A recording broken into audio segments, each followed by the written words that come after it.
जय सिया राम। आप समस्त प्रभु भक्तों को साध्वी आकांक्षा का सादर प्रणाम। कर्म कर्म क्या है? कर्म ईश्वर के द्वारा दिया हुआ वह उपहार है जिसके द्वारा हम अपने भाग्य को अच्छे से अच्छा और बुरे से बुरा भी बना सकते हैं। आप पूछेंगे कैसे, तो हम बताते हैं कैसे। देखिए, एक कथा के माध्यम से समझते हैं। एक राजा थे। राजा ने अपने 3 मंत्रियों को बुलाया और मंत्रियों को बुला करके उनसे कहा, मुझे फल खाने की बहुत इच्छा हो रही है, कृपया जाएं और फल लेकर के आएं और इतना फल लाएं कि मैं 1 माह तक उनका प्रयोग कर सकूं। तो तीनों मंत्रियों ने बोरी उठाई और राजा के बाग में फल लाने के लिए चल दिए। वहाँ पहुंचकर पहले मंत्री ने सोचा, राजा 1 आध फल खाएंगे फिर उनकी इच्छा हट जाएगी, और कौन सा वो तो राजा है, उनको कौन सा 1 महीने तक क्यों फल खाएंगे, वो उनके मन का क्या है।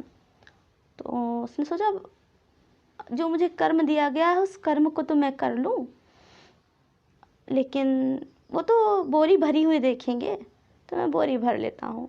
उसको जैसा कचरा फल जो भी जैसा समझ में आया उसने भर लिया।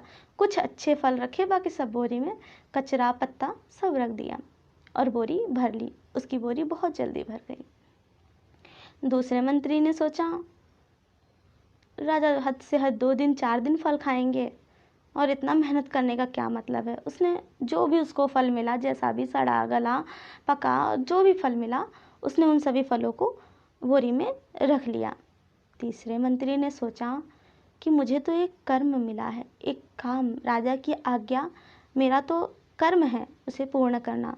तो उसने सोचा, मैं इसको पूरा करता हूँ पूरी निष्ठा से, बाकी राजा खाएं ना खाएं मुझे इससे क्या करना है, मेरा जो कर्म है वो मुझे करना चाहिए। तो उसने पूरी निष्ठापूर्वक कुछ कच्चे कुछ पक्के कुछ अच्छे से पक्के फलों को रख लिया, जो कि पूरा 1 माह तक खाने के लिए पर्याप्त थे। तीनों मंत्री राजा के दरबार में उपस्थित हुए और राजा से कहा, हुजूर, जो आपने कहा था, राजन जो आपने कहा था, हम सभी वह कार्य पूर्ण करके आ चुके हैं। राजा ने कहा, ठीक है। राजा ने अपने सिपाहियों को आदेश दिया और कहा, इन सभी की बोरियों के साथ में इन सभी को जेल में डाल दिया जाए, और इनके पास पर्याप्त फल हैं, ये अपना जीवन यापन कर लेंगे। तो इस तरह से जब तीनों मंत्रियों को जेल में डाल दिया गया, तो जिसने कम फल भरे थे, जिसने कचरा बोरी में भर रखा था, 1 2 ही 4 फल रखे थे कि राजा नहीं खाएंगे ऐसा सोच करके, तो उस मंत्री का तो 1 दिन तो जैसे तैसे कटा और दूसरे दिन से ही वो भूखा मरने लगा। जो दूसरा मंत्री था, जिसने सोचा था कि राजा कितना दिन खाएंगे और कितना भी क्या देखेंगे, तो सड़े गले जैसे भी फल उसको मिले उसने भर लिए थे, तो उसको 2 4 दिन 10 दिन उसका तो चला, बाकी उसके सारे फल सड़ गए। उसके बाद वो फिर भूखे मरने लगा। लेकिन तीसरा मंत्री जो था, जिसने अपने कार्य को पूरी निष्ठा से किया था, उसने पके हुए फल 1 दिन खाए, दूसरे दिन फिर फल पकते जा रहे, वो दूसरे दिन खाया।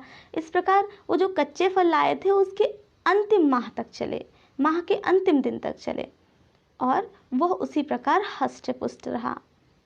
इस कहानी से हमें शिक्षा यह मिलती है कि वह राजा और कोई नहीं, वह ईश्वर है।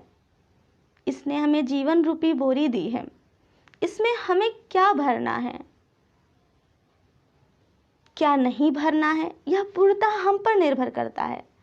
लेकिन जो हम इसमें भरेंगे, उन फलों का, अर्थात कर्म फलों का स्वाद ईश्वर को नहीं, राजा को नहीं, हमको ही भोगना है। अर्थात प्रत्येक कर्म को इस भांति किया जाए कि यह स्वयं हमको ही भोगना है। किसी जीव की पीड़ा को भी हमें इसी प्रकार से सहज स्वीकार करना चाहिए, समझना चाहिए कि शायद वह हमें ही पीड़ा हो रही हो। हम समाज पे नहीं छोड़ सकते, हम संसार पे नहीं छोड़ सकते कि इसमें कितना दुख है, कितना खुशी है, कौन खुश है कौन दुखी है, क्योंकि यह तो मतलब इसमें तो कहाँ ही वेद इतिहास पुराना विधि प्रपंच गुण अवगुण साना, इसमें तो इतिहास इसमें तो कहा ही गया है कि गुण और अवगुण का सामंजस्य है ये, दुख सुख का सामंजस्य है ये, दिन और रात का सामंजस्य है ये। तो क्या हम इस पर सब छोड़ दें? क्या हमारा कुछ अपना कर्तव्य नहीं बनता? बनता है। रामचरितमानस में कहा गया है कि जड़ चेतन गुण दोष में विश्व कीन करतार, संत हंस गुण गाहि पर परिहर बार विकार। जो संत रूपी हंस हैं वो इसमें से नीर क्षीर विवेके हंसा, जो हंस होता है वह नीर क्षीर का विवरण कर लेता है, अर्थात दूध और पानी का विवरण कर लेता है, दोनों को अलग कर देता है। संत उसी प्रकार होता है।